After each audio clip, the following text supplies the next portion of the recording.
ජීවිතේ සමහරක් බැඳීම් තිබ්බා.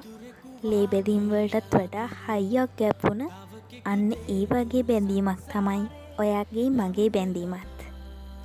මතකයිද ඔයාට? ඉස්සර කාලේ එදත් අදත් ඒ බැඳීම එහෙම්මමයි. නැහැ, ඉස්සරටත් වඩා අද ඔයා මට ළඟයි.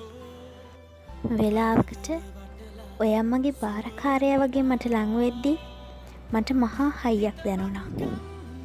ඇත්තමයි, මම තනි එකෙක් නෙමෙයි කියලා මට සතුටක් දැනුණා.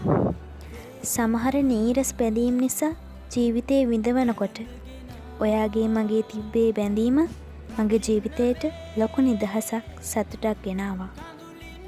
ජීවිතේ අන්තිමට එපා වුණ වෙලාවල් වලට ඔයා වචනකින් හරි දුන්නේ හයිය අද තවමත් මාව මේ ලෝකෙ ජීවත් වෙලා ඉන්න හේතුවක් වුණා.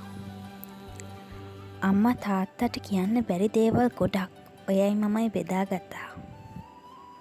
ගොඩක් උන් වටේට ඉඳගෙන කතා හදද්දි තවත් සමහර අය මාව වටන්න අඬවන්න හදද්දි ඔයා පැත්තකින් දැන් මට හැමදේම කියලා දුන්නා. හැම දෙයකටම හයියක් වුණා. ඒ හැම දෙයකටම හැම වචනයකටම ඔයාට ගොඩක් පිං. එදා ඉඳන් අද වෙනකල් හෙවනැල්ල වගේ මගේ පස්සෙන් උන්නට ඔයාට ආයෙමත් ගොඩක් පිං. එදා වගේම හෙටත් මං එක්ක ඉන්න. ඔයා මට ගොඩක් වටිනවා. ඔයා මගේ හොඳම යාළුවා නෙවෙයි, ඔයා මගේ හෙවනැල්ල. ඉතින් මේ හැම වචනයක්ම ඔයාට මතක තියාගන්න. ඔයාගේ හැම දෙයකටම මම ඔයා එක්කම ඉන්නවා. ඔයා මගේ හයිය වුණා වගේම හැමදාටම මමත් ඔයාගෙම හයිය වේවි. ඔව්, හැමදාටම එක කුසේ ඉපදුනේ නැතත් ඔයා මගේම එකෙක්. මේ යාළුකමට දුන්න පොඩි අගයක් විතරයි.